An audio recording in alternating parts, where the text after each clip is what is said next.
Good morning बच्चों। हम लोग ये लाइट का 9th वीडियो रिकॉर्ड करेंगे, ठीक है। अभी तक हम लोग रिफ्लेक्शन के बारे में जितना ही फिनोमेना होता था, जितना हमको पढ़ना था, हम लोग पढ़ चुके हैं। अब हम लोग देखेंगे refraction of light.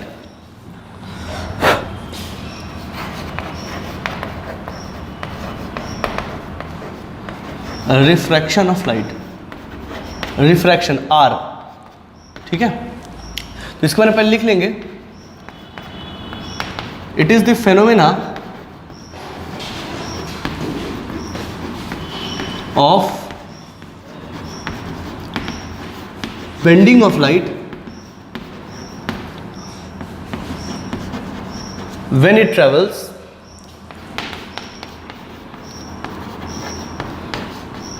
from one medium to another medium, ठीक है। इसी को बोलते हैं रिफ्रैक्शन, और कोई खास बात नहीं है। फिर उसके बाद कुछ कुछ बातें ध्यान रखने लायक है कि speed of light, speed of light in different medium is different,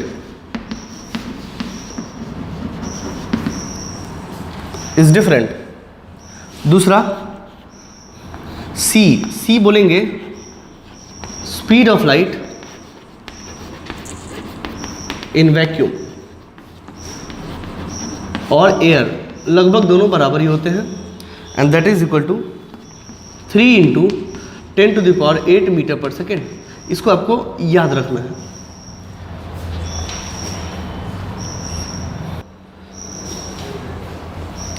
okay, सो ये, और जैसे एयर या वैक्यूम की बात करें तो इतना होता है, और किसी किसी मीडियम में अलग अलग हो सकता है, लेकिन वो जो भी होगा वो कांस्टेंट होगा। फॉर एग्जांपल कि speed of light in glass is 2 × 10⁸ metre per second, ठीक है। तो ये ग्लास के लिए कांस्टेंट होगा, ठीक है ना।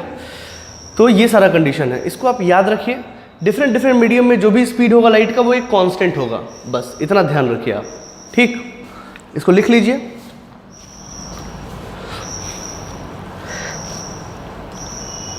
अब वीडियो पॉज करके लिख सकते हैं। फिर इसके बाद जो ज़रूरत पड़ेगा, सबसे इंपॉर्टेंट पार्ट है इसका रिफ्रैक्टिव इंडेक्स। रिफ्रैक्टिव इंडेक्स को समझना पड़ेगा आपको।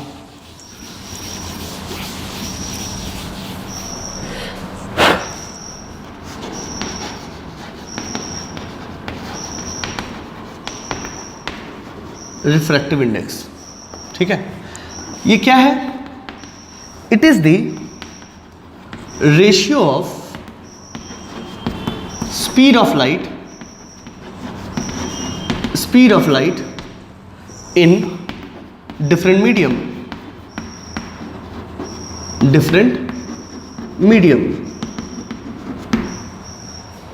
ठीक है। It is the ratio of speed of light. ये एक रेशियो है स्पीड ऑफ लाइट का, ठीक है, इन मीडियम 1 टू मीडियम 2, ठीक है, जिसको हम डिफाइन करते हैं ऐसे। ये लिखने का तरीका है, जब लाइट ट्रेवल कर रहा है 1 मीडियम से 2nd मीडियम तक, तो ये क्या होगा?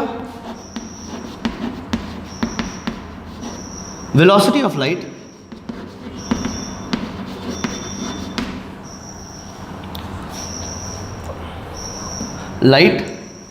इन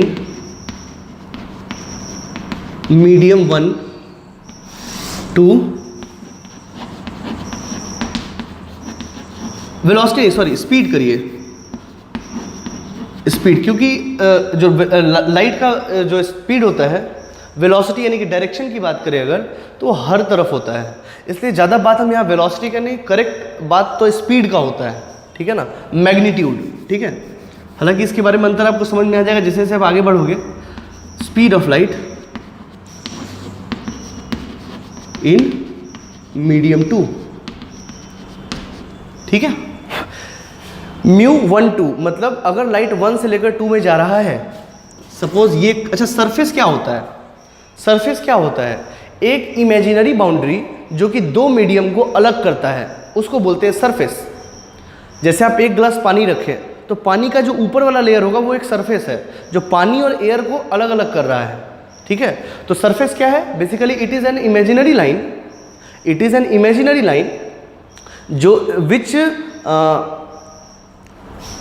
विच डिफरेंशिएट मीडियम 1 एंड मीडियम 2, अलग अलग उन लोगों को करता है। तो मान लीजिए ये एक सरफेस है, यहाँ मीडियम 1 है और यहाँ मीडियम 2 है, ठीक है। अगर लाइट यहाँ से आ रहा है, सपोज लाइट आ रहा है और ये बेंड किया, तो हम बोलेंगे 1 से लेकर 2 पे गया, तो यहाँ पे लिखेंगे म्यू 1 2, 1 यहाँ पे 2 यहाँ पे। किसी किसी बुक में ये ऐसे भी रहता है, परेशान होने की ज़रूरत नहीं है, मुख्य रूप से ज़्यादा बुकों में ये मिलेगा आपको, तो हम यही लेके चलेंगे, चाहे ऐसा भी होगा तो मतलब यही होगा, ठीक है। That is speed of light in medium 1 upon speed of light in medium 2। Is it okay? इसके बेसिस पे दो रिफ्रैक्टिव इंडेक्स होते हैं, ठीक है। रिफ्रैक्टिव इंडेक्स दो टाइप के होते हैं, 2 टाइप्स ऑफ रिफ्रैक्टिव इंडेक्स। अच्छा, दूसरी बात, इस रिफ्रैक्टिव इंडेक्स को म्यू से डिनोट करेंगे। म्यू आप याद रखिएगा, यहाँ पे अगर करना हो तो ब्रैकेट में लिख दीजिए म्यू, ठीक है। इसको बोलते हैं म्यू, ऐसे करके ऐसे, ये होता है म्यू। इसी को रिफ्रैक्टिव इंडेक्स के को रिप्रेजेंट करेंगे। कई बुकों में एन से रिप्रेजेंट करता है, but I will take mu, ठीक है। ज़्यादातर बुकों में ये म्यू से ही रिप्रेजेंट करता है, ठीक है। तो 2 टाइप्स ऑफ रिफ्रैक्टिव इंडेक्स, एक होता है एब्सोल्यूट रिफ्रैक्टिव इंडेक्स, ठीक है, और दूसरा रिलेटिव रिफ्रैक्टिव इंडेक्स, ठीक है। इसको समझेंगे, लिख लीजिए इसको, ठीक है। अगर ये 2 से 1 जा रहा होता तो यहां करते म्यू 2 1, यहाँ पे 1 यहाँ पे 2 यहाँ पे। अगर वो 2 से 1 जाता रेज, यहाँ 1 से 2 जा रहा है इसलिए 1 से 2 लिखे हैं, ठीक है। अब वीडियो पॉज करके लिख सकते हैं इसको, चलिए।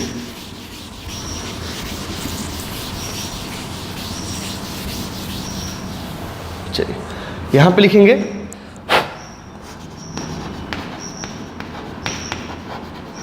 Absolute refractive index, absolute refractive index.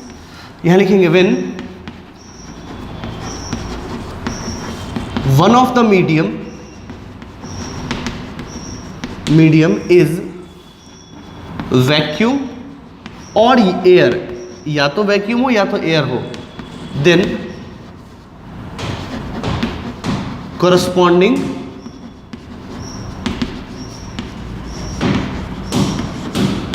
refractive index is called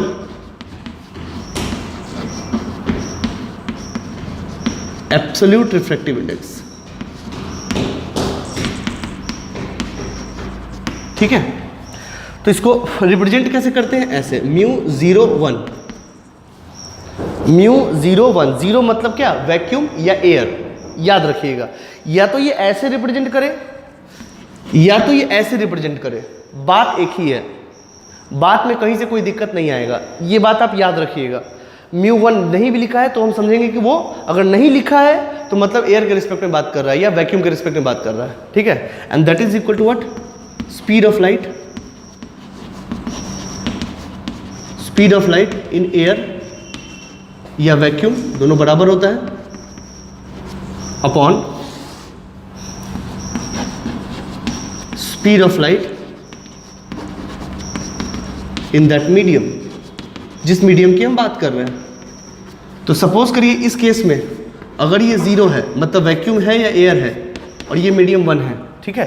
तो इसका रिफ्रैक्टिव इंडेक्स क्या होगा, हम कैसे लिखेंगे, हम लिखेंगे म्यू इज इक्वल टू, इसका होता है C और इसका होता है V, ठीक है ना। C क्या है, speed of light in vacuum या एयर, ठीक है, और V क्या है, speed of light in that medium, ठीक है। इसको लिख लीजिए,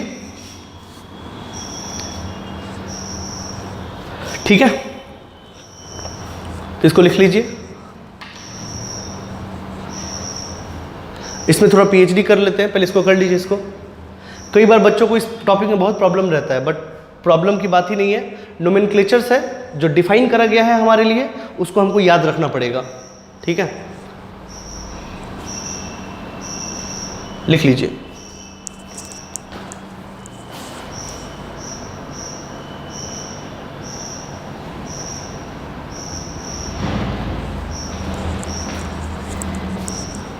चलिए अब देखिए, और जनरली हम लोग एब्सोल्यूट रिफ्रैक्टिव इंडेक्स का ही बात करते हैं। ठीक है, जैसे मान लो अगर हमसे पूछा गया, जैसे ऐसे पूछा गया, रिफ्रैक्टिव इंडेक्स ऑफ एयर, ऐसा बोल दिया गया। ठीक है, आप सीधा समझ जाइए मीडियम मेरा क्या है, एयर है। ठीक है, इसका क्या हो जाएगा, speed of light, speed of light in vacuum. Generally हम वैक्यूम ही लेते हैं, बट वैक्यूम और एयर का दोनों बराबर होता है, इसलिए हम दोनों सेम लेते हैं, लाइट इन एयर। ठीक है, दरअसल सच बात तो ये है कि वैक्यूम में ही लेते हैं, लेकिन वैक्यूम और एयर में स्पीड दोनों सेम होता है, इसलिए कई बार वैक्यूम ऑब्लिक एयर भी कर देते हैं। ठीक है, अब इसको काटेंगे तो क्या आएगा, 1, क्योंकि दोनों में स्पीड ऑफ लाइट सेम है। सो कोई भी पूछ ले कि रिफ्रैक्टिव इंडेक्स एयर का कितना होता है, 1। ठीक है, अगर हमसे पूछ ले, अगर इसको रिप्रेजेंट करेंगे तो कैसे रिप्रेजेंट करेंगे, 0 0, या नहीं तो सीधा म्यू 0, ये भी रिप्रेजेंट किया जा सकता है, दैट इज 1। अगर हमसे पूछ लिया गया रिफ्रैक्टिव इंडेक्स ऑफ ग्लास, ऐसा पूछ लिया गया। ठीक है, इसको कैसे लिखेंगे, म्यू 1 0, या फिर अगर ग्लास है, अगर आपको 1 2 नहीं आपने लिखा है तो म्यू 0 और जी कर दीजिए, ये भी कर सकते हैं, कोई दिक्कत वाली बात नहीं है। या तो इसको हम ऐसे भी लिख सकते हैं, म्यू जी।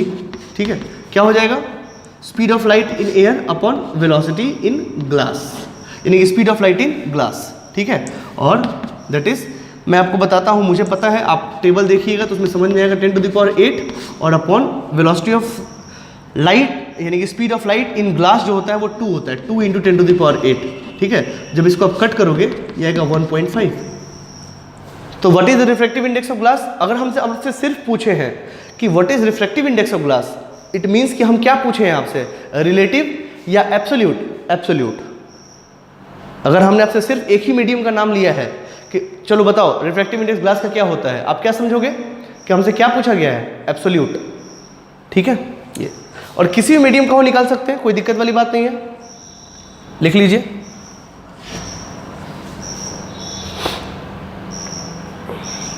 ठीक है, चलिए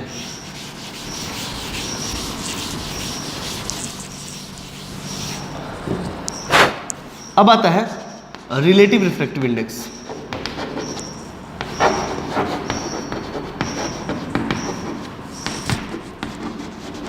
रिलेटिव रिफ्रैक्टिव इंडेक्स, ठीक है,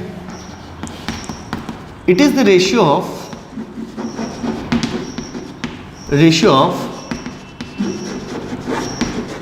speed of light in one medium to another। ठीक है, सपोज करिए ये है एक सरफेस, ये है मीडियम 1 और ये है मीडियम 2, तो मान लीजिए कि रे इधर आ रहा है और ये ऐसा गया। ठीक है, तो हम क्या लिखेंगे, म्यू 1 2, क्योंकि 1 से लेकर 2 पे जा रहा है, and that is what, speed of light in 1 medium 1, मतलब upon speed of light in medium 2। ठीक है, तो ये क्या हो जाएगा, सी नहीं, मीडियम 1 में, तो V1 मान लीजिए this is speed of light in medium 1 upon V2। Is this okay? अच्छा, इसको हम एक तरीके से और लिख सकते हैं, अगर आप ऐसा करो कि हम इसको ऐसे लिख दें, C upon V2 upon C upon V1, लिख सकते हैं। देखिए तो आप इसको ऊपर लेके जाइए, CC कट जाएगा, फिर तो यही आ जाएगा। ठीक है ना, तो लिख सकते हैं इसका, ये क्या है, ये है absolute refractive index of medium 2, और ये क्या है, absolute refractive index of medium 1। इसको हम लिखेंगे म्यू 2 अपॉन म्यू 1, ऐसे भी लिखा जा सकता है। यहाँ कुछ नहीं लिखा है, मतलब क्या है, एब्सोल्यूट, ठीक है ना। तो अगर उन दोनों का जैसे μ12, ठीक है ना, मैं आपको बहुत समझाता हूँ, इसको याद रखिए, ये बहुत काम का चीज़ है। μ12 का मतलब क्या है, इसको क्या बोलेंगे, इसको बोलेंगे कि यहाँ लिख देते हैं refractive index of medium 1 with respect to medium 2, इसको ये बोलेंगे, ठीक है। तो याद क्या रखने वाली बात है, याद रखने वाली बात है ये कि this is what v1/v2 and this is μ2/μ1। आपको जनरली ये दिया रहेगा, ये याद रखिए, ठीक है, इसको ध्यान में रखिए। अगर एयर टू ग्लास जा रहा है तो मेरे लिए एब्सोल्यूट रिफ्रैक्टिव इंडेक्स काफ़ी है। अगर वाटर टू ग्लास जा रहा है या ग्लास टू वाटर जा रहा है तो मुझे रिलेटिव का हेल्प लेना पड़ेगा, ठीक है, ये बात आपको याद रखना पड़ेगा। लिख लीजिए इसको।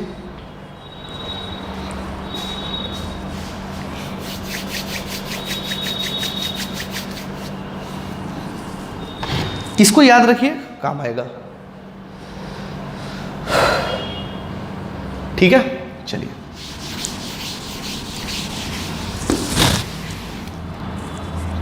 अब आते हैं सबसे इंपॉर्टेंट बात, that is laws of refraction.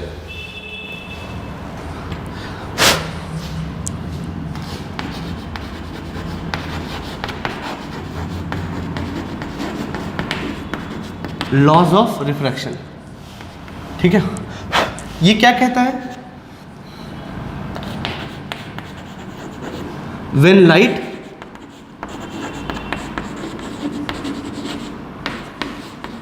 travels from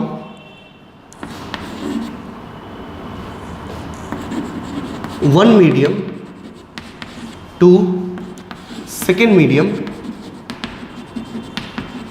then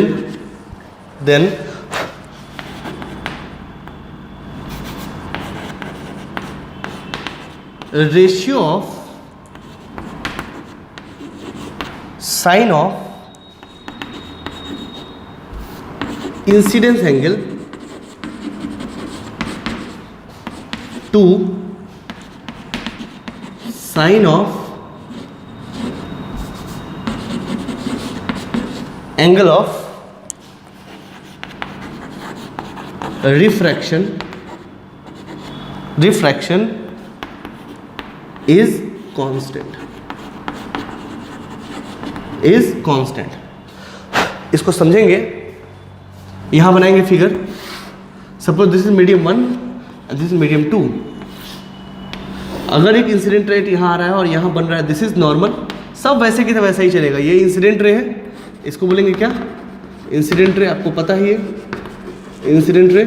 this is angle आई, और ये ऐसे ऐसे जा रहा था, ये मुड़ गया इधर, ठीक है। हम इसके बारे में लिखवा देंगे कंडीशन, ये है आर, ठीक है। देन दिस, इसका रिफ्रैक्टिव इंडेक्स मान लीजिए μ1 है, इसका μ2 है। Then this ratio is constant, यानी कि मैं बताता हूँ यहाँ पे कि sine I upon sine R is what, sine I upon sine R is what, μ2 upon μ1, जो कि क्या है μ1 विथ रिस्पेक्ट टू 2। ये कांस्टेंट है। क्यों कांस्टेंट है, क्योंकि म्यू तो खुद ही कांस्टेंट है, तो उसका रेशियो कांस्टेंट नहीं होगा, इसीलिए इसको कांस्टेंट बोलते हैं। और इसको एक और लॉ के नाम से जानते हैं, जिसको बोलते हैं स्नेल्स लॉ, ठीक है। हालांकि आप आगे जब बढ़ोगे, 12th में जाओगे, तो वेव ऑप्टिक्स में ये टॉपिक फिर से आएगा, और उस समय हम इसका प्रूफ भी निकाल लेंगे कुछ एजम्पशंस को रखकर, ठीक है। But right now it is a law, हमारे लिए एक लॉ है जिसका कोई प्रूफ नहीं होता है, बाद में इसका प्रूफ आया था, ठीक है। खैर, हमारे लिए तो एक लॉ है और लॉ का कोई प्रूफ नहीं होता है, हमको ये मान के चलना है कि ऐसा होता है, ठीक है। इसको लिख लीजिए, इसको याद रखिएगा। हालांकि इसको याद रखने का तरीका हम आपको और बता देते हैं। इसको याद रखने का तरीका समझिए क्या होता है।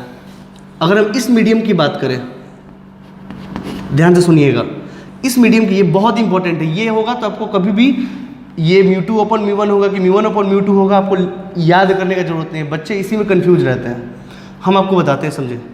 इस मीडियम में रिफ्रैक्टिव इंडेक्स कौन है, μ1, और इस मीडियम में एंगल कौन सा है, I। तो μ1 इंटू साइन आई बराबर μ2 इंटू साइन आर, ये बराबर होता है। सिंपल, इसको याद रखिए बस, ठीक है।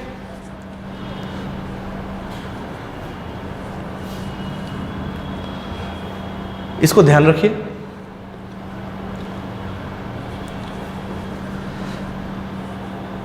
ठीक है, यानी कि म्यू और साइन उस एंगल का जो उस मीडियम में प्रेजेंट है। इस मीडियम में कौन सा एंगल प्रेजेंट है, आई। इस मीडियम का रिफ्रैक्टिव इंडेक्स क्या है, μ1। तो μ1 into sine I is equal to μ2 into, इस मीडियम में कौन सा रिफ्रैक्टिव इंडेक्स है, μ2, और एंगल कौन सा है, r। तो μ2 इंटू साइन ऑफ उसका एंगल जो उस मीडियम में है। तो μ1 into sine I is equal to μ2 बराबर साइन r। इसको याद रखिए, आपको कुछ भी याद करने की जरूरत नहीं है।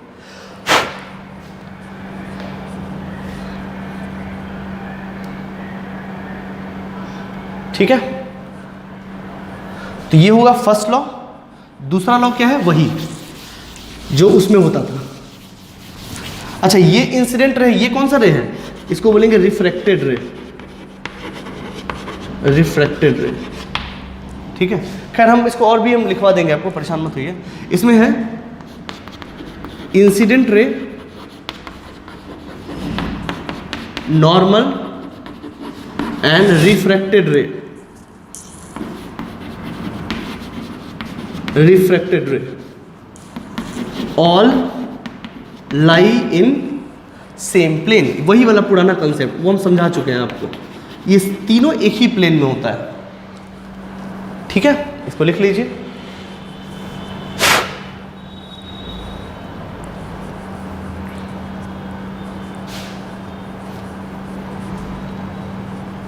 ठीक है, लिख लीजिए इसको।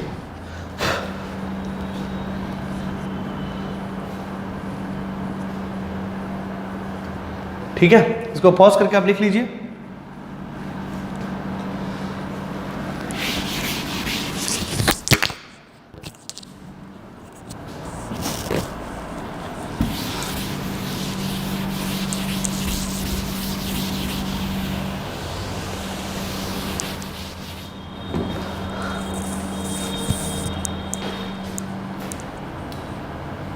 अब देखिए नोमेनक्लेचर जो कि आपको याद रखना है।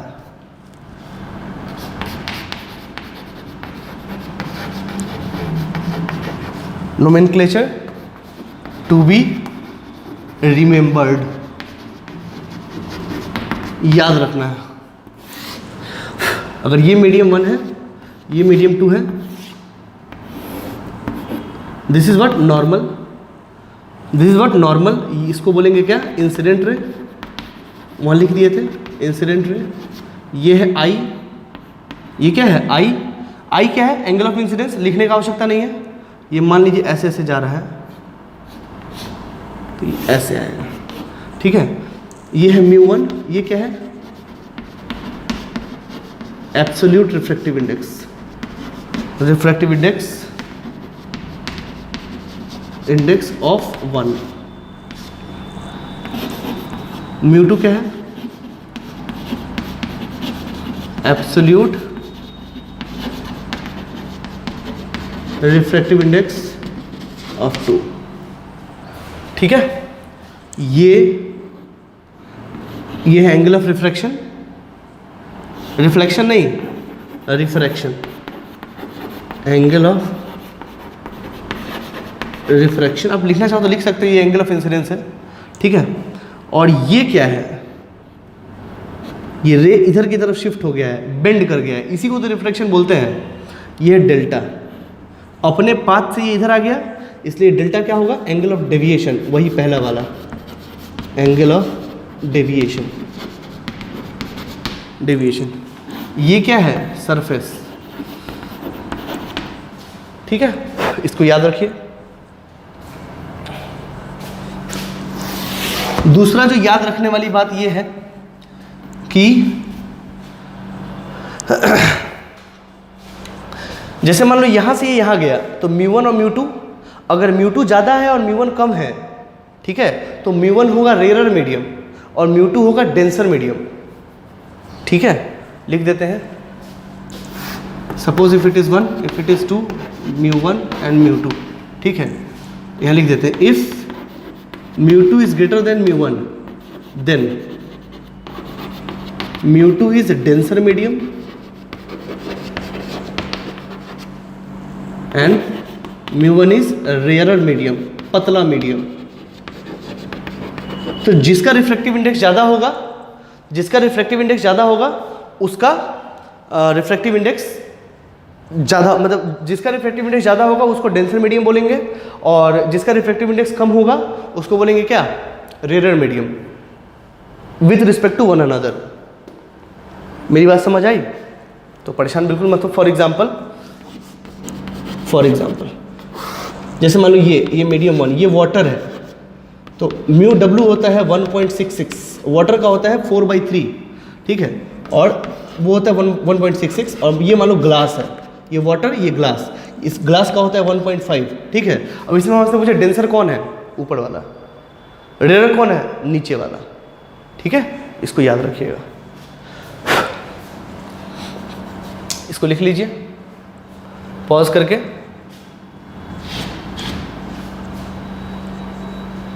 जितना भी नोमेनक्लेचर हम यहीं पे लिखवा देते हैं, बाद में फिर मेरे से मत पूछिएगा कि कैसे आया, ठीक है। चलिए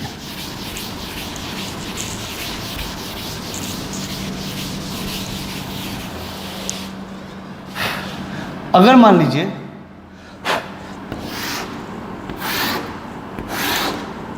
ये इतने सारे मीडियम है, 1 2 3 4 5, ये इतने सारे मीडियम है, मुझे चाहिए μ1 विद रिस्पेक्ट टू 5, अगर हमको चाहिए इसके रिस्पेक्ट में, क्योंकि देखिए अगर मान लीजिए एक रे इधर आया तो फिर ये इधर बेंड किया, फिर ये इधर बेंड किया, फिर ये इधर बेंड किया, और फिर ये इधर निकल गया, मान लीजिए ऐसा कुछ कनेक्शन आया, ठीक है। तो मुझे इसके अंदर जो कुछ भी गया है, ठीक है ना, मुझे उससे कोई लेना देना नहीं है। कैसे, मैं आपको समझाता हूँ, समझे। अगर ये I है तो ये क्या है, R1, तो ये क्या होगा, R1, क्योंकि ये पैरेलल लाइन्स है, ये दोनों पैरेलल है एक दूसरे के, तो ये अल्टरनेट इंटीरियर एंगल, ये मान लो R2 है, तो ये क्या होगा, R2, ठीक है, और ये क्या होगा, R3, और ये क्या होगा, R3, और ये क्या होगा, R4, नॉर्मल और इसके बीच का एंगल R4, ठीक है। मैं आपको समझाता हूँ, समझे। अगर हम देखें तो sign I upon sine R1, ठीक है, या फिर ये नहीं याद रहता सर हमको, कोई दिक्कत नहीं, मुझे भी नहीं याद रहता। मान लो इसका रिफ्रैक्टिव μ1 है, इसका μ2 है, इसका μ3 है, इसका μ4 है, इसका μ5 है, ठीक। तो हम अगर देखें तो μ1 into sine I is equal to μ2 into sine R, ठीक। तो आपको क्या हो गया, sign I by sine R1, ये शायद R1, हाँ ये R1 है, R1 is equal to μ2 upon μ1, ठीक, समझ में आ रहा है। Sine I by sine R1 is equal to μ2 upon μ1। उसी तरह अब इस सरफेस के लिए एंगुलर इंसिडेंस क्या हो गया, R1, तो sine R1 upon sine R2 is equal to similarly μ3 upon μ2, यहाँ से यहाँ जा रहा है, सिमिलरली साइन, अब इस मीडियम के लिए इंसिडेंस एंगल क्या बन गया, R2, और reflection angle R3, sine R2 upon sine R3 is what, μ4 upon μ3, और उसके बाद साइन इस मीडियम के लिए रिफ्रैक्टिव इंडेक्स R3 और इंसिडेंस एंगल R3 और angle of refraction R4, sine R3 upon sine R4 is equal to μ5 upon μ4। इन सबको मल्टीप्लाई कर दीजिए, इन सबको आप मल्टीप्लाई कर दीजिएगा तो क्या होगा, इन सबको मल्टीप्लाई कर दीजिए। अगर आप मल्टीप्लाई कर दोगे सबको तो देखो sine I upon sine R1 into sine R1 upon sine R2 into sine R2 upon sine R2 upon sine R3 into sine R3 upon sine R4, ठीक है, 1 2 3 4, दैट इज इक्वल टू ठीक है ना, हाँ, μ2 upon μ1 into μ3 upon μ2 into μ4 upon μ3 into μ5 upon μ4, ठीक है, μ5 upon μ4। अगर आप ध्यान से देखो तो ये क्या, कट जाएगा, देखो ये से कटेगा, ये से ये कटेगा, ये से ये कटेगा, और we will have what, sine I upon sine R4। मतलब काम का एंगल तो ऊपर वाला है और नीचे वाला है, बीच में क्या हुआ इससे हमको कोई लेना देना नहीं है, ठीक है। और दूसरी बात देखिए, यहाँ देखिए μ2 से ये कट जाएगा, μ3 से ये कट जाएगा, μ4 से ये कट जाएगा, बचेगा क्या मेरे पास, तो μ5 अपॉन μ1, और ये क्या है, ये है μ15। देखिए मुझे सिर्फ इससे और इससे मतलब लेना देना है, बाकी बीच से कोई लेना देना नहीं है, ठीक है। यानी कि अगर मल्टीपल सरफेसेस से रिफ्रैक्शन हुए हैं तो शुरुआत का क्या होगा और बाद का क्या होगा उसी से लेना देना है, बाकी बीच से कोई लेना देना नहीं है, ठीक है। अच्छा, हमको समझाने का मतलब कुछ और था। अगर आप ध्यान से देखो तो μ15 यहाँ पे क्या है, तो μ15 है μ1 μ2 इंटू μ2, ये क्या है ये क्या है μ1 μ2, हाँ ठीक है, फिर आ गया μ2 μ3 इंटू μ3 μ4 इंटू μ4 μ5, ठीक है। ऐसे भी इसको लिख सकते हैं, यानी कि μ1 से 5 को हम ऐसे लिख सकते हैं, μ1 से 2, μ2 से 3, μ3 से 4, μ4 से 5, ऐसे लिख सकते हैं, इसको याद रखिए। यानी कि अगर मल्टीपल प्लेन सरफेसेस से अगर लाइट होके गुजरा है तो बीच वाले मीडियम से हमको कोई लेना देना नहीं है, मेरा काम तो पहले और लास्ट वाले से काम चल जाएगा, ठीक है। तो एंगल ऑफ अगर हम लॉ ऑफ रिफ्लेक्शन सिर्फ ऊपर वाले और नीचे वाले में लगाते तो भी मेरा काम बन जाता। मैं समझाता हूँ कैसे, इसको पहले लिख लीजिए पूरा। फाइनली देखिए, फाइनली तो यही आया है,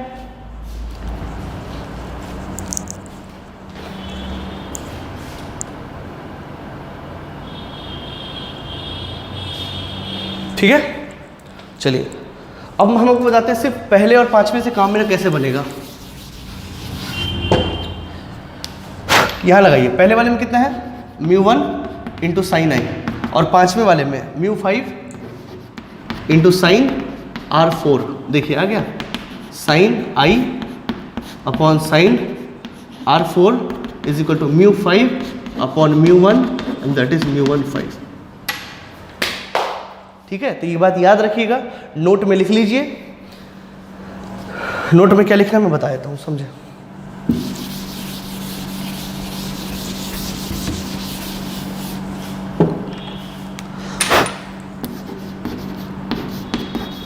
If light travels from multiple plane surfaces, then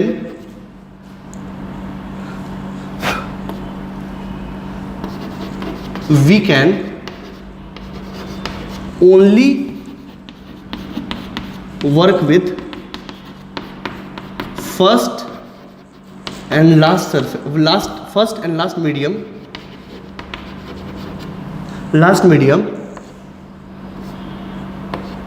and all intermediate मतलब सारे बीच वाले, all intermediate mediums are immaterial, ठीक है। लिख लीजिए इसको।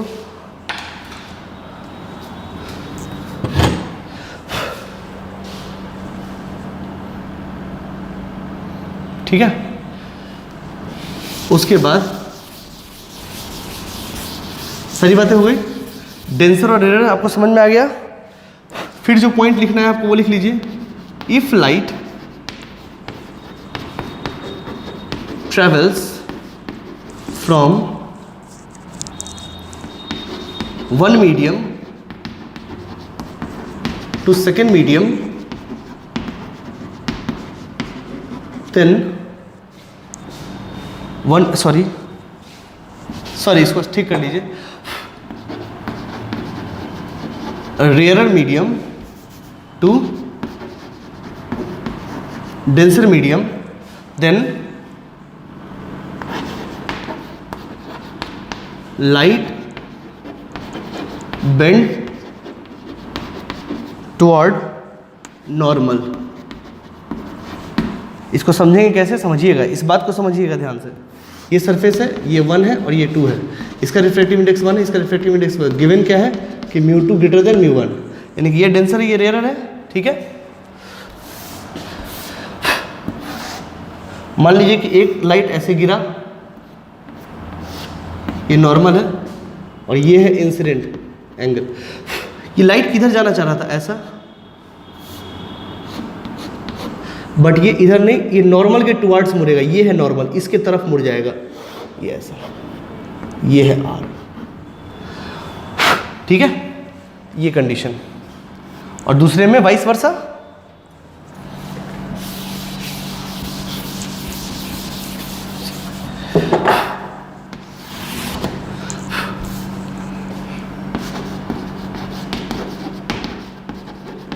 if light travels from denser medium to rarer medium,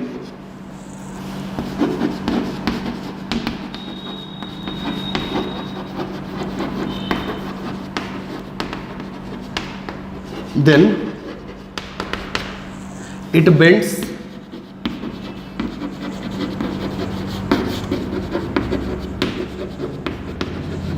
away from normal. अच्छा एक चीज़ देखिए ज़रा, इस केस में अगर ये एंगल ऑफ रिफ्रैक्शन है तो ये तो डेल्टा हो गया, इस केस में डेल्टा क्या होगा, अगर ये आई है तो ये कितना होगा आई, क्योंकि ये तो वही लाइन है वर्टिकली अपोजिट एंगल, तो डेल्टा कितना होगा, आई में से ये घटा देंगे, आई माइनस आर, ठीक है। फिर ये इसमें सपोज करिए if it is 1 and if it is 2, इसका रिफ्रैक्टिव 1, इसका 2, एंड गिवन क्या है μ1 इज ग्रेटर देन μ2, ठीक है, μ2 आई, और ये लाइट जा रहा था ऐसा चुपचाप मजे में, तो नॉर्मल तो इधर है, ये अवे फ्रॉम नॉर्मल जाएगा ऐसा। Now this is what angle of refraction, ठीक है, अवे फ्रॉम द नॉर्मल होगा, और ये है डेल्टा, ये इधर गया है delta. Now what is delta, ये आई है तो ये आई होगा, और ये आर है, आर में से अगर आई घटा देंगे तो डेल्टा नहीं निकल जाएगा, इज आर माइनस आई, ठीक है। और अगर मान लो बोला गया स्नेल्स लॉ लगा लो स्नेल्स लॉ, क्या दिक्कत है, μ1 into sine I is equal to μ2 into sine R, ठीक है। तो sine I upon sine R is equal to μ2 upon μ1, क्या दिक्कत है। ये जो मैंने बताया वो कहीं भी लगेगा, यहाँ भी लगा लो, μ1 into sine I is equal to μ2 into sine R, मतलब sine I upon sine R is equal to μ2 upon μ1। हम एक छोटा चीज़ और समझाते हैं, समझिए। अगर आपको ट्रिग्नोमेट्रिकल आइडेंटिटी याद होगा तो साइन 0 क्या होता है, 0, और साइन 30 क्या होता है, 1/2। तो 0 से लेकर 30 डिग्री तक बढ़े तो साइन का वैल्यू बढ़ा कि घटा, बढ़ा ना, 0 से 0.5 हो गया। साइन 30 1/2 होता है तो वो 0.5 होता है, ठीक है। तो मेरा कहने का मतलब है कि अगर 0 से लेकर 30 तक बढ़े साइन, अगर एंगल बढ़ेगा तो साइन का वैल्यू क्या होगा, बढ़ेगा घटेगा, आंसर है बढ़ेगा। आप 0 से 30 तक जाइए, साइन 0 0, साइन 30 1/2, और आगे बढ़ेगा तो और साइन 30 का वैल्यू साइन 60 से कम होता है, ठीक। यहाँ एंगल कौन सा बड़ा है, आई या आर, तो आंसर एंगल आई। तो sine I upon sine R, तो साइन आई ज़्यादा होना चाहिए, साइन आर कम होना चाहिए। देखो तो ये सेटिस्फाई कर रहा है, ऊपर में μ2 है, नीचे में μ1 है, देखो तो कौन बड़ा है, μ2 बड़ा है और μ1 छोटा है, तो ठीक तो है, सेटिस्फाई कर तो गया। ये चीज़ यहाँ भी चेक कर सकते हो, आई बड़ा है कि आर बड़ा है, तो आंसर है आर बड़ा है। तो आई अगर छोटा है तो साइन आई भी छोटा होगा और साइन आर बड़ा होगा, तो वैसे ही यहाँ होना चाहिए। क्या μ2 छोटा है, देखो मैंने लिया है μ2 छोटा, μ2 छोटा μ1 बड़ा, ऐसे लॉजिकली सोच सकते हो और कोई खास बात नहीं है। लिख लीजिए इसको। तो वीडियो पॉज करिए और इसको लिख लीजिए।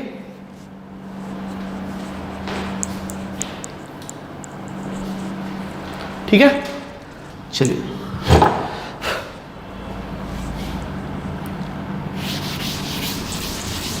अच्छा, अब बोलता है कि सर ऐसा बताइए कि अगर रेयर डेंसर हुआ ही नहीं, ऊपर वाला मीडियम भी बराबर, ऊपर वाला मीडियम नीचे वाले मीडियम का रिफ्रैक्टिव इंडेक्स दोनों बराबर है, तो क्या होगा?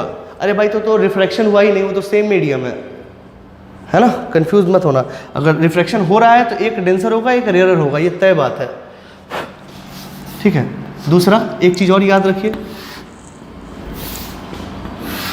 अगर ये सरफेस है, ठीक है, और अगर मान लीजिए कोई भी सरफेस, रेयर डेंसर कोई भी ले लो, ये नॉर्मल है,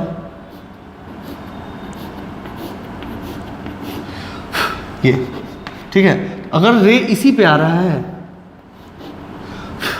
तो आई कितना है? 0। उस केस में आर कितना होगा? कर लो, करना हो कर लो, sine I by sine R is equal to constant. अरे भाई कर लो, sine I by sine R क्या होगा? μ2 अपॉन μ1। ठीक, चलो तुम ही खुश। तो ये हो जाएगा 0, क्योंकि साइन आई 0 है तो साइन 0 0, और इनटू μ1 अपॉन μ2 और इज इक्वल टू इसको यहाँ ले जाते हैं साइन आर, तो ये भी तो 0 हो गया। ठीक है, अब साइन आर बराबर क्या हो गया? 0, तो आर बराबर क्या होगा? 0। यानी कि अगर ये ऐसा आएगा तो ऐसा ही निकल जाएगा, यहाँ पे एंगल आर भी क्या है? 0। ठीक है, ऐसे इंसिडेंस को बोलेंगे नॉर्मल इंसिडेंस। नॉर्मल इंसिडेंस के केस में रेस सीधे चले जाते हैं विदाउट बेंडिंग। ठीक है,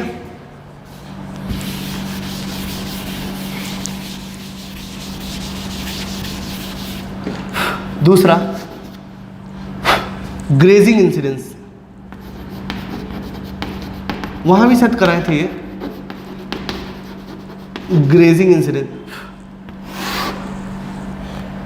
मतलब ये नॉर्मल और रेज ऐसे आ रहे हैं, ये कितना है? 90 डिग्री, 90 डिग्री। तो ये कहीं ना कहीं ये बेंड तो करेगा ही, ये ऐसे जा रहा है, तो मान लीजिए ये हमने ऐसा दिया, ये μ1 और ये μ2, ठीक है, मतलब मीडियम 1 और मीडियम 2, और I am giving you μ2 is greater than μ1। तो ये रे ऐसे जा रहा है, ऐसे निकल जाता, बट ये डेंसर है, अगर ये डेंसर है तो टुवर्ड्स द नॉर्मल जाएगा, तो वो ऐसे आएगा। This is angle of refraction. लेकिन आई कितना है? 90 डिग्री। ठीक है, अगर एंगल आई 90 डिग्री है तो वो उसको बोलेंगे ग्रेजिंग इंसिडेंस। ग्रेजिंग का मतलब होता है चरना, खाना, मतलब गाय लोग खाता है ना, उसको बोलते हैं चरना। तो ये रेस लग रहा है ना कि जमीन को छूते हुए निकल रहा है, इसलिए इसको ग्रेजिंग इंसिडेंस का नाम दिया है। इस केस में हम एंगल आर भी निकाल सकते हैं, अगर हमको μ1 μ2 पता है तो कैसे निकाल सकते हैं? That is μ1 into sine 90 is equal to μ2 into sine R. तो साइन 90 तो 1 होता है, तो साइन आर क्या हो जाएगा? साइन आर हो जाएगा μ1 अपॉन μ2। इससे हम आर निकाल सकते हैं। खैर जैसा सवाल होगा वैसा काम किया जाएगा, लिख लीजिए इसको। ये दो तरह के इंसिडेंस एंगल याद रखिए, एक नॉर्मल इंसिडेंस, एक ग्रेजिंग इंसिडेंस, काम आएगा आपको। ठीक है, अच्छा पहले हम लोग जितना भी काम करेंगे सब रेयरर से डेंसर की काम करेंगे, क्योंकि डेंसर से रेयर में एक नया फिनोमेना आ जाता है, टोटल इंटरनल रिफ्लेक्शन, उसकी बात बाद में करेंगे। हम लोग पहले जितना भी बात करेंगे सब का सब रेयरर से डेंसर की ही बात करेंगे। ठीक है, मतलब डेंसर से रेयर भी एक आध जगह जाएंगे, लेकिन हम टोटल इंटरनल रिफ्लेक्शन का बात नहीं करेंगे, वो एक अलग टॉपिक है, उसको बाद में देखेंगे। ठीक है, लिख लीजिए इसको।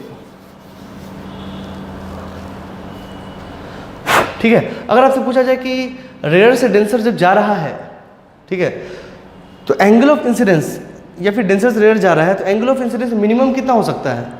0। मैक्सिमम कितना हो सकता है? 90 डिग्री। उससे ज़्यादा थोड़ी नहीं हो सकता है, उससे ज़्यादा तो दूसरे मीडियम में चला जाएगा। ठीक है, तो एंगल आई का मिनिमम वैल्यू 0, यानी कि ऐसा लिख सकते हैं एंगल आई,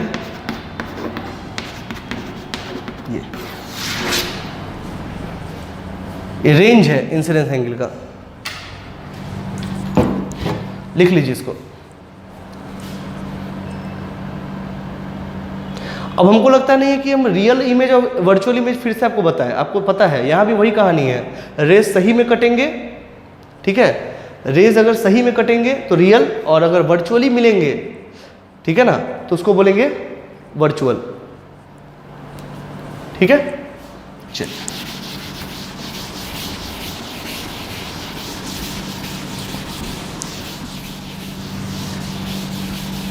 ये सारी बातें आपको याद रखनी चाहिए, ठीक है। देखिए एक बात बताते हैं, कुछ कुछ फेनोमेनास देख लीजिए जो कि आपको इंपॉर्टेंट है, काम आएगा।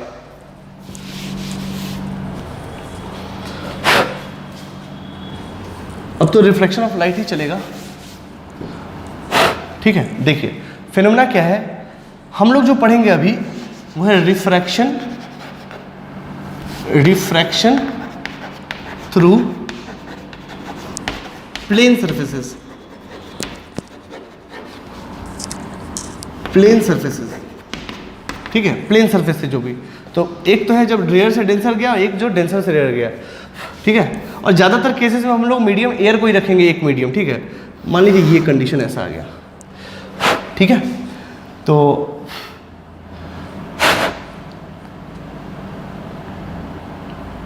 ठीक, तो मान लीजिए ये कंडीशन, ये आप एयर लेना चाहते हो तो एयर ले लो, एयर ले लोगे तो ऑटोमेटिकली म्यू क्या हो जाएगा, एयर को हम नॉट से डिनोट करेंगे, एयर को या वैक्यूम को, याद रखिएगा। और ये है कोई मीडियम जिसका रिफ्रैक्टिव इंडेक्स म्यू है, ठीक। मान लीजिए ऐसा ये नॉर्मल है, ये क्या है, नॉर्मल है, ठीक है। मान लीजिए कि कोई ऑब्जेक्ट यहाँ है, कोई ऑब्जेक्ट यहाँ है, ये ऑब्जेक्ट, ये हमको कहाँ दिखेगा, तो एक तो ऑब्जेक्ट है पॉइंट ऑब्जेक्ट, कैसा है, पॉइंट ऑब्जेक्ट, इसका इमेज भी कैसा आएगा, पॉइंट ही आएगा, कहीं से कोई डाउट मत रखना, ठीक है ना। तो पॉइंट बनाने के लिए मिनिमम कितने रेस का हो सकता है, 2, कितने रेस का हो सकता है, 2, कितने रेस का हो सकता है, 2, ठीक है ना। कोई 2 रे ले लीजिए, एक रे मेरे लिए जो फ्रूटफुल है वो ये है कि नॉर्मल इंसिडेंस बढ़ा के इसको ऐसे कर दे, ठीक है, तो वो तो ऐसे गया, ठीक है। ये दूसरा रे आपको लेना पड़ेगा ऐसा, ये ले लो। तो मान लीजिए कि यहाँ पे जो है ये एंगल बनाया आई, तो मुझे बताइए दोस्तों,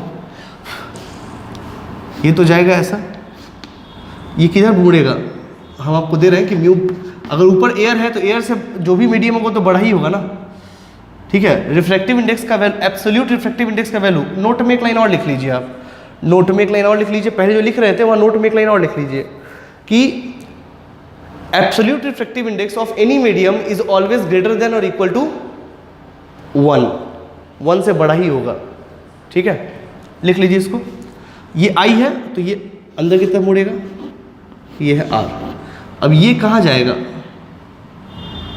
इसको अब देखो, ये रे और ये रे, ये दोनों रे कभी मिलेगा, ये रिफ्लेक्टेड रे है, ये कभी जीवन में नहीं मिलने वाला, तो इसको क्या करना पड़ेगा, बैक ट्रेस, ये यहाँ आपको इमेज दिखाई देगा, ठीक है। सही बात तो ये है कि आपको इमेज यहाँ दिखाई देगा, ठीक है। मेरी बात समझ आ रही है, ठीक है। तो इस केस को हम कैसे निकाल सकते हैं, अच्छा पहले हमको ये बताइए, अगर रेज, कोई भी ऑब्जेक्ट अगर रेयर मीडियम में रखा हुआ है और हम यहाँ से देख रहे हैं डेंसर मीडियम से, तो हमको कहाँ दिखेगा, वो ऑब्जेक्ट के ऊपर दिखेगा या ऑब्जेक्ट के नीचे दिखेगा, तो ऑब्जेक्ट के ऊपर दिखेगा। ये क्या है, रियल डेप्थ, ये असली डेप्थ तो ये है इससे, लेकिन दिख क्या रहा है यहाँ पे, this is called apparent depth. Apparent depth, apparent depth का मतलब क्या, जो नजर आ रहा है, समझ आ रहा है, ध्यान से समझिएगा। अच्छा ये क्या है, ये शिफ्ट किया है, ये शिफ्ट है, इसको मान लो x, इसको बोलते हैं एपरेंट शिफ्ट, एपरेंट शिफ्ट। अच्छी अच्छी बुकों में देखोगे तो ये सारा चीज मिलेगा, ठीक। चलिए उसके बाद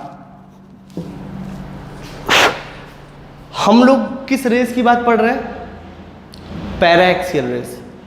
यहां भी हम लोग किसके बारे में पढ़ेंगे, सिर्फ और सिर्फ पैरा एक्सियल के बारे में, ये हम पहले ही लिखवा दिए थे, वो यहाँ भी कंटिन्यूड चलेगा। हम लोग किस रे की बात कर रहे हैं? पैरा एक्सियल रेस की बात कर रहे हैं। किस रे की बात कर रहे हैं? Para axial. पैरा एक्सियल रे क्या होता है? जो बहुत क्लोज होता है, या ऐसा बोले कि एंगल छोटा होता है। ठीक, चलिए कोशिश कीजिए समझने का, समझ में आएगा। अब देखिए ये नॉर्मल है और ये भी नॉर्मल है, ये दोनों तो पैरेलल लाइन है। तो अगर ये एंगल आई है तो ये एंगल क्या होगा? आई। ठीक है, और ये अगर आर है तो मेरी बात ध्यान से सुनिए, ये एंगल कितना होगा? हाँ ठीक तो है, अगर ये आर है तो ये तो यहीं से गया ना। हाँ, ये आर है तो ये कितना होगा? आर। और अगर ये आर होगा तो मुझे बताइए ये कितना होगा? ये भी तो आर होगा, बोलिए होगा? अब आप ऐसा समझिए, इसको मान लीजिए P, इसको मान लीजिए Q, और इसको मान लीजिए X, नहीं X नहीं, इसको Z मान लीजिए, या A मान लीजिए, जो भी मानना है मान लीजिए। ठीक, मुझे निकालना है बेसिकली, समझे बात को। हमको क्या पता होता है? हमको ये पता होता है क्योंकि हमको ये हम ही ना डाले हैं, या we know this thing dr मैंने कितने ऊपर रखा है इस सरफेस से, ये मुझे पता होता है। मुझे dA नहीं पता होता है, मुझे x नहीं पता होता है। ठीक है, अब समझिए,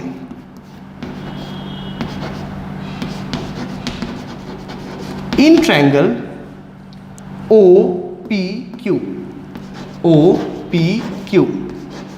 इन ट्रायंगल OPQ अगर देखा जाए तो यहाँ छोटे एंगल्स के लिए हम आपको एक बार फिर से रिवाइज करवा दें। इफ थीटा इज स्मॉल, आपको हम कराए थे ये कि sine theta is approximately equal to tan theta is approximately equal to theta, मैंने कराया था ये चीज, आप याद करिए। ठीक, तो tan i क्या होगा? ये तो परपेंडिकुलर, इसमें कहीं से किसी को कोई संदेह नहीं होगा। अगर हम बात करें कि tan i is approximately equal to, हालांकि चलिए पहले tan i निकाल लेते हैं। tan i क्या होगा? दिस परपेंडिकुलर, इसके सामने वाला परपेंडिकुलर, और जिस पे है वो बेस, तो z अपॉन dr, और यही क्या है? अप्रोक्सीमेटेड साइन i, क्योंकि ये छोटा एंगल है। ठीक, ये रियल डेप्थ है, इसको छोटा r ले लीजिए। ठीक है, अच्छा दूसरा, in triangle IPQ, tan r is equal to z upon ये वाला डिस्टेंस, z अपॉन dA। ठीक है, ये हम बार बार ट्रायंगल लिखने की आवश्यकता नहीं, इससे काम चल जाएगा।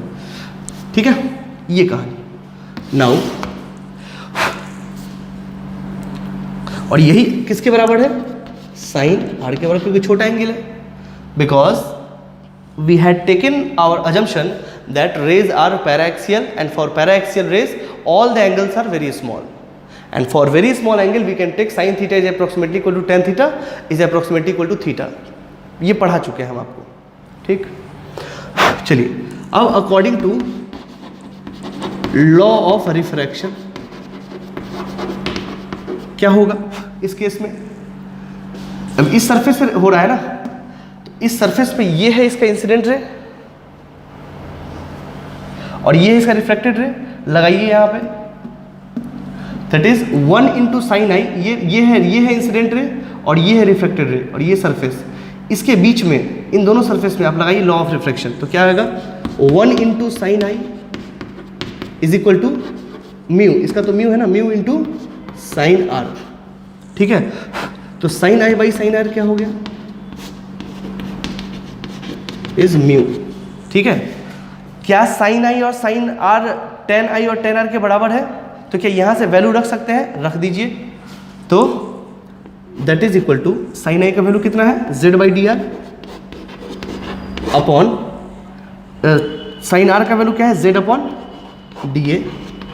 सो इफ यू सी, अगर आप काट पीट करोगे तो आएगा D A upon D R, D A upon D R. और यहां से हमको समझ में आ गया कि डी ए क्या है, निकालना तो वही था ना डी ए। तो डी ए बराबर क्या हो गया? Mu into D are. Note में जो हम बोले थे ये लिख लीजिएगा जरूर कि म्यू किसी भी मीडियम का विद रिस्पेक्ट टू एयर, यानी कि एब्सोल्यूट रिफ्रैक्टिव इंडेक्स की बात कर रहे हैं, that must be greater than और इक्वल टू 1। ये जरूर लिख लीजिएगा। यानी कि ये अगर म्यू लिखे हैं तो क्या ये ग्रेटर देन 1 है? बिल्कुल। मुझे ये बताइए कि ये डी ए डी आर से बड़ा है कि छोटा है? तो आंसर है बड़ा है। तो अगर बड़ा होगा तो डी आर में हमको 1 से ज़्यादा वाला क्वांटिटी मल्टीप्लाई करना पड़ेगा, तो मैंने म्यू मल्टीप्लाई कर दिया। ये याद रखने का तरीका और कोई खास बात नहीं है। So D A would be equal to what? Mu into D R. इसको दोस्तों लिख लीजिए आप, ठीक है? तो ये निकल गया आपको डी ए, ठीक है? इसको पॉज करके लिख लीजिए।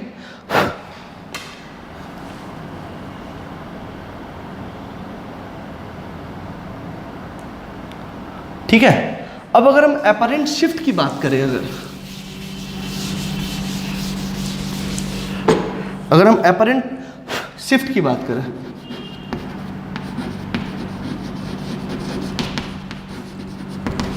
जिसको हमने लिखा x, वो क्या है? That is D A minus D R. अगर इस पूरे में से अगर ये घटा दे तो ये नहीं निकल जाएगा, that is D A minus D R. ठीक है।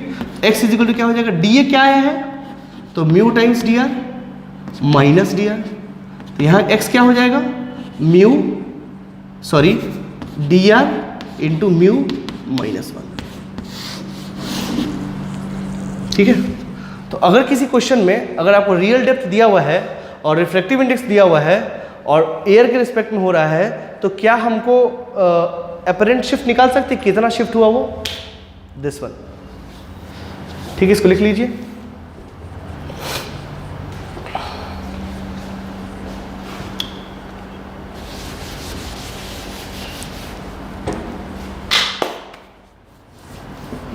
लिख लीजिए इसको। चलिए मुझे ये बताइए अब आप लोग सोच के,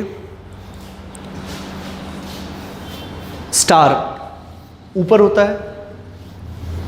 चलिए हम मानते हैं कि एयर का और वैक्यूम का दोनों का स्पीड ऑफ लाइट लगभग बराबर होता है। लेकिन अगर हम एक्चुअल सिचुएशन में आपसे पूछे कि स्पीड ऑफ लाइट वैक्यूम का ज़्यादा होगा कि स्पीड ऑफ लाइट एयर का ज़्यादा होगा, भले ही थोड़े ही हो, किसका ज़्यादा होगा? तो स्पीड ऑफ लाइट वैक्यूम का ज़्यादा होगा। एयर वैक्यूम के रिस्पेक्ट में डेंसर मीडियम है। ठीक, अब समझिए, स्टार तो बहुत दूर होता है एकदम, वैक्यूम में एकदम ऊपर। ठीक, और हम होते हैं ज़मीन पे, तो नीचे तो एयर है ना, हम तो एयर में है और स्टार ऊपर है वैक्यूम में। और जैसे जैसे हम ऊपर बढ़ते हैं तो डेंसिटी एयर का क्या होता है? घटता चलता है। ठीक है। या तो ऐसे समझिए, नीचे ग्रेविटी ज़्यादा है तो एयर पार्टिकल्स को पकड़ के रखता है, तो नीचे का डेंसिटी जो होता है, सरफेस का डेंसिटी ज़्यादा होता है, और जैसे जैसे ऊपर बढ़ेंगे डेंसिटी घटता चला जाएगा। तो बहुत ऊपर है स्टार, तो बहुत ऊपर है, उसका डेंसिटी तो और भी कम है। ठीक है।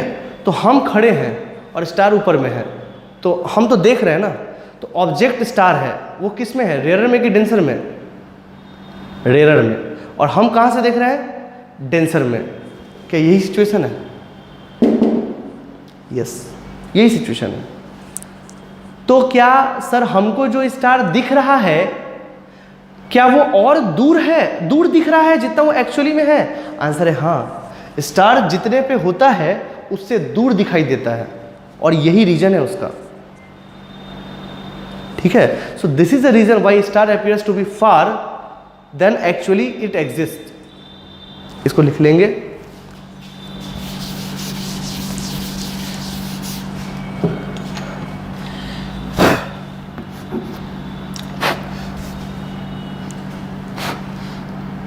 कभी क्वेश्चन पूछा जाता है कि जैसे मैं बताऊं आपको, why star appears far than it actually exist. तो रीजन इज दिस वन। तो इसका आंसर क्या होगा? Because star is in rarer medium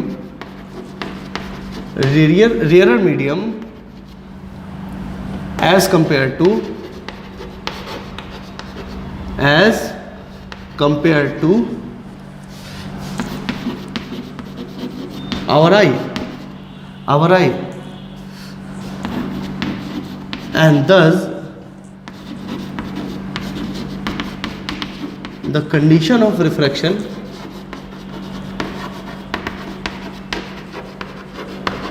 makes it far than it actually exists. ठीक है, than it actually exists. ये एग्जाम में, और एग्जाम में अगर वो आता है तो वो लिख दीजिए और ये बना दीजिए आंसर आपका पूरा, आपको पूरा नंबर मिलेगा. ठीक है,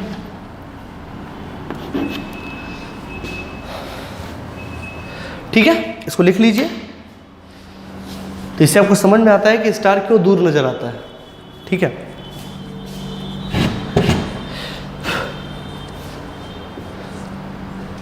चलिए रब करें इसको. इसको आप पॉज करके लिख सकते हैं. चलिए एक एग्जांपल करते हैं.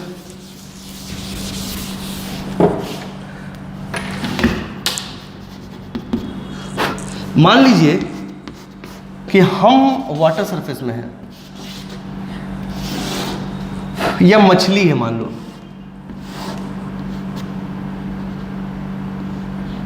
मछली मतलब फिश. ठीक है, और यहाँ पे ये चिड़िया है, चील. ठीक है, ऐसा है. ठीक, हम आपसे ये पूछे कि मछली को चील मतलब ईगल. ठीक है, ये फिश, ये ईगल. तो इसका डेप्थ जो है ये लगभग है, मान लो कि 2 मीटर. ठीक है, और ये पानी ऐसा है कि इसका म्यू जो है वो √2 है. ऐसा पानी है. डिफरेंट टाइप्स का वाटर भी होता है, सॉल्यूशन होता है. ठीक है ना. तो मान लीजिए कि इसका ऐसा है, मैंने आपको दे दिया कि ये √2 है, तो ये तो एयर है, ये तो जाहिर सी बात है हवा में उड़ेगा. ठीक है, ऐसा कंडीशन है. तो इस मछली को, ठीक है, इस मछली को और भी अगर आपको अजम्पशन लेना और आसान करना है तो और भी आप ले सकते हैं. मान लीजिए यहाँ एकदम सरफेस पे है, ऐसा समझ लीजिए सरफेस पे, ये यहाँ पे ये फिश, और ये एकदम सरफेस पे है. तो इसको ये चील कितनी दूर नजर आएगा? क्या इसको चील 2 मीटर पे नजर आएगा? आंसर है नहीं. क्या इसको चील और दूर नजर आएगा? आंसर है हाँ. ये कहीं ना कहीं इसको यहां नजर आएगा, एपरेंट डेप्थ पे. तो हमको क्या डीए निकालना है? आंसर है हाँ, निकाल लेंगे, क्या दिक्कत है. हमको पता है कि डीए बराबर होता है म्यू टाइम्स डी आर. ठीक है, तो डीए बराबर क्या हो गया? √2 टाइम्स 2, यानी कि डीए बराबर 2√2 मीटर. यानी कि इसको नजर आएगा कितने पे? 2√2 मीटर पे. ये ईगल का इमेज है, इसको तो यही नजर आएगा और इसी धोखे में बेचारा मारा जाएगा. मेरी बात आ रही समझ में? सिंपल है. इसको रियल कंडीशन से आप इसको देख सकते हैं. इसको ये चील ऊपर नजर आएगा. क्यों? ये ठीक है, ये है एग्जांपल नंबर 1. लिख लीजिए इसको. अब वीडियो पॉज करके लिख लीजिए. अगर पूछ दे शिफ्ट कितना हुआ, तो शिफ्ट कितना हुआ? इसमें से घटा दो 2√2 - 2, यानी कि 2 × √2 - 1. अगर शिफ्ट की बात करें कितना शिफ्ट हुआ, तो ये है x. निकाल दीजिए. x = √2, मतलब इसमें से 2√2 - 2, दैट इज 2 × √2 - 1 मीटर. लिख लीजिए इसको.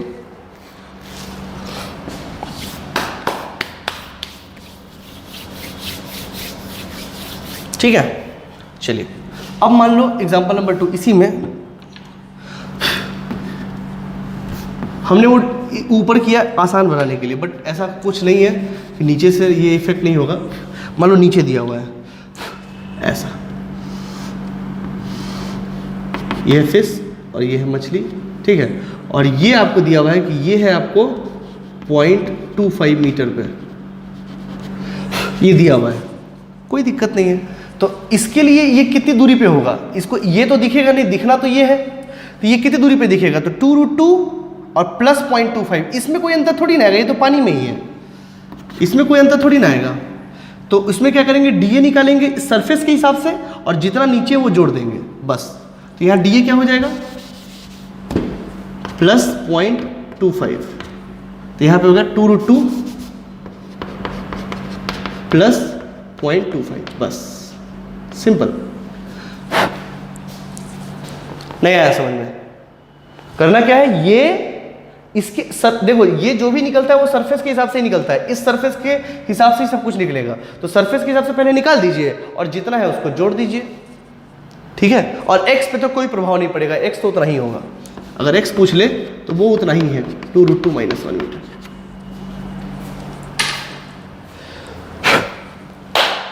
ठीक है, तो आई थिंक आपको ये समझ में आया हो, ठीक है। अगर आप 12th में होते तो मैं आपको ये भी बता देता कि ये चील कितने वेलोसिटी से जाएगा उसका हंट करने के लिए, ठीक है, और मछली को कितने तेज़ी से भागना पड़ेगा। खैर उसकी बात 12th में करेंगे, अभी आपको वेलोसिटी का नॉलेज है नहीं वैसे, ठीक है। तो ये हुआ पहला कंडीशन। दूसरा कंडीशन क्या हुआ, देखिए मैं बताता हूँ, रब करें इसको।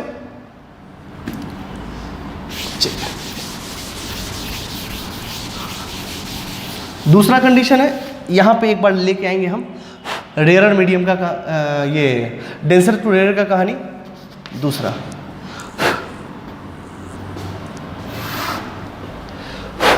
मान लीजिए कि ये है आपका म्यू और ये है आपका एयर, और ये है μ1, ये मान लीजिए म्यू, ये डेंसर मीडियम है, ऑब्वियस सी बात है कि म्यू ग्रेटर देन 1 होगा, ठीक है। और मान लीजिए कुछ चीज़ यहाँ रखा हुआ है, ऑब्जेक्ट यहाँ पे है, ऑब्जेक्ट यहाँ पे है, इसका इमेज कहाँ बनेगा, तो इमेज बनाने के लिए हमको क्या करना पड़ेगा। अच्छा पिछले केस में कैसा इमेज बन रहा था, रियल की वर्चुअल?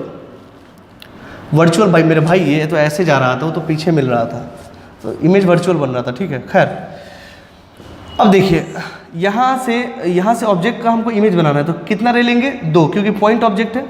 एक रे तो यहाँ से सीधा ले जाइए ऐसा, और ये तो सीधा जाएगा, ठीक है। दूसरा एक रे यहाँ ले जाइए, ये नॉर्मल है, ये हो गया आई, ठीक है। ये रे बेचारा ऐसा जाना चाहता है, ठीक है, ये रे ऐसा जाना चाह रहा है, लेकिन ये मुड़ेगा किधर, away from the normal. Normal ये है तो अवे, क्यों, क्योंकि ये रेयरर है, ठीक है। ये है आपका आर, तो इमेज कहाँ दिखाई देगा।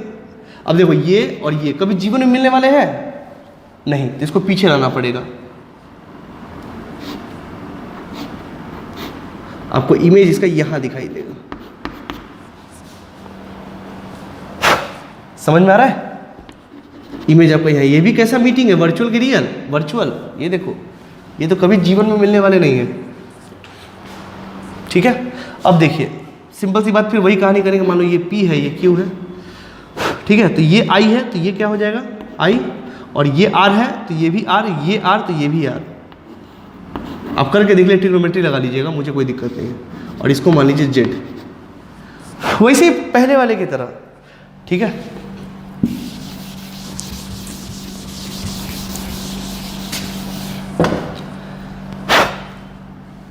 ठीक है, इस कंडीशन में इन ट्रायंगल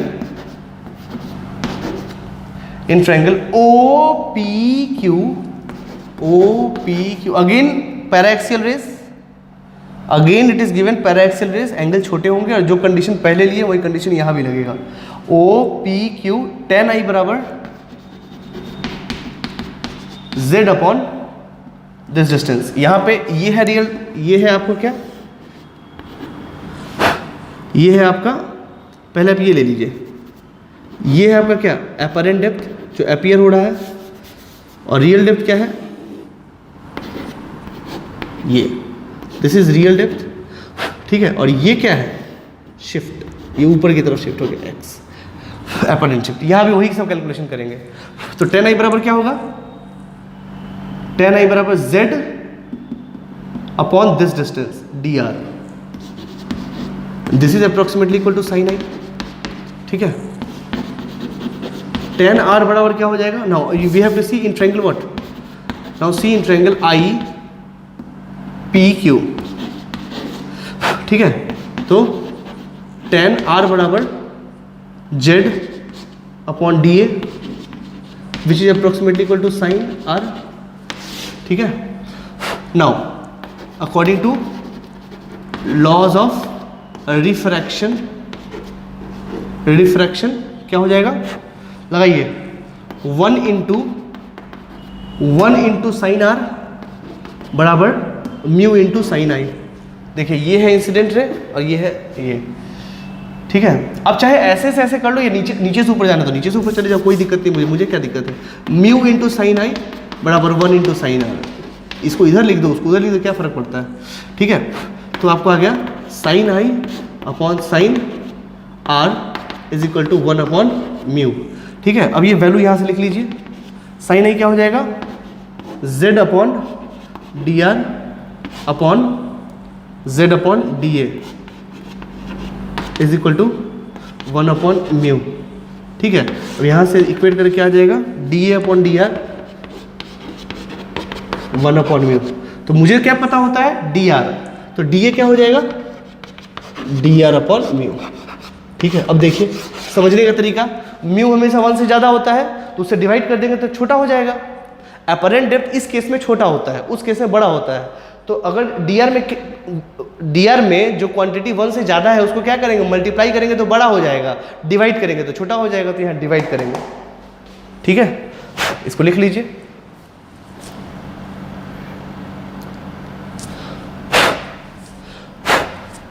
अच्छा कोई और मीडियम होता तो भी हम काम कर सकते थे, मुझे कोई दिक्कत नहीं है उससे।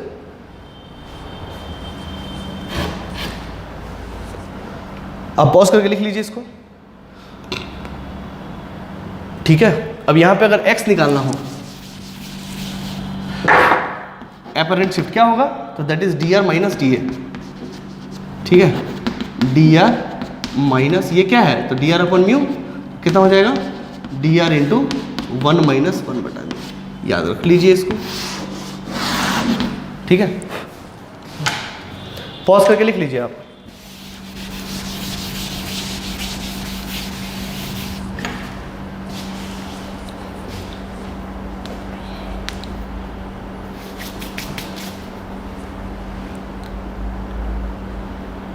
ठीक है, ये कंडीशन। अब हम आपसे एक बात बताते हैं, एक मान लीजिए कि एक टब में सिक्का रखा हुआ है, ठीक है, पानी में, तो कहाँ नज़र आता है, ऊपर में। कहाँ नज़र आता है, ऊपर में। क्यों, यही रीजन है, ठीक है ना। तो इससे एक सवाल हो जाता है, for the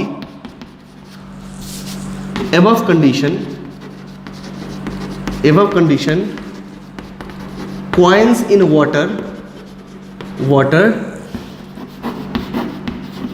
appears to be above than it actually exists। ये कॉमन फिनोमेना है जो हम लोग डेली लाइफ में ऑब्जर्व करते हैं। तो कितना ऊपर हो जाता है वो, तो डी आर जितना एक्चुअली में है इंटू 1 माइनस 1 अपॉन म्यू, लिख लीजिए इसको, ठीक है। चलिए इसमें एग्जांपल देखिए, एग्जांपल 1, मान लीजिए एक टब है, ठीक है, और ये वाटर भरा हुआ है, ठीक है।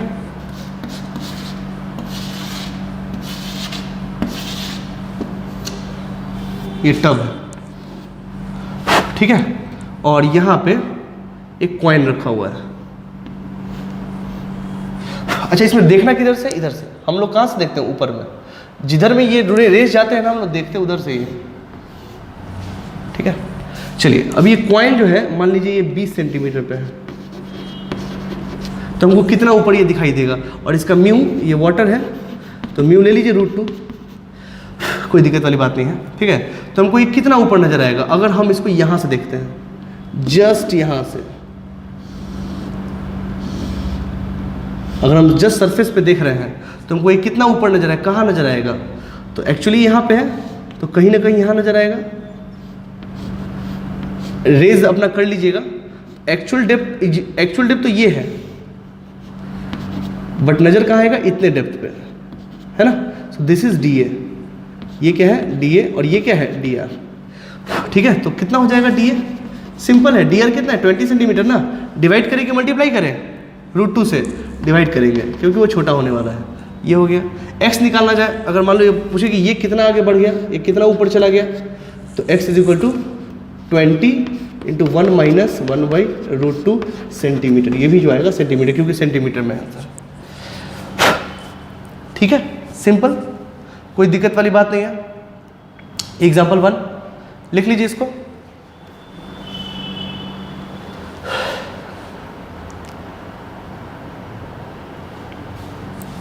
वीडियो पॉज करके लिख लीजिए आप। इसी में आते हैं एग्जाम्पल नंबर 2। मेरा आँख यहाँ नहीं है, यहाँ है। सपोज मेरा आँख है 20 सेंटीमीटर ऊपर। इसको कैसे करेंगे, तो सरफेस से सारा काम करेंगे और जितना ऊपर में होगा उसको हम जोड़ देंगे। काम सारा सरफेस से ही करना है, जो भी अपरेंट डेप्थ रियल डेप्थ आएगा सब सरफेस से ही आएगा। ठीक है, तो डी ए कितना हो जाएगा, कुछ नहीं, सरफेस से काम करिए और जो भाई उसमें ये जोड़ दीजिए, बात खत्म। तो डी ए कितना आएगा, डी ए तो होगा डी आर, यानी कि 20/√2। ठीक है, और प्लस एक्स्ट्रा कितना है 20 सेंटीमीटर ऊपर 20। ठीक है, तो डी ए जो हमको दिखेगा, हमको जो दिखने वाला है वो 1/√2 + 1 पे दिखेगा। ठीक है, एक्स पे कोई प्रभाव नहीं पड़ेगा, एक्स को इससे कोई लेना देना नहीं है। तो 20 - 20/√2, सिंपल, वैसे ही पिछले बार की तरह। ठीक है, चलिए वीडियो पॉज करके लिख लीजिए इसको। हम तो मिटा के कर दिए, आपको फिर से करना पड़ेगा। चलिए वीडियो पॉज करके लिख लीजिए आप। अब आते हैं क्वेश्चन नंबर 3 पे।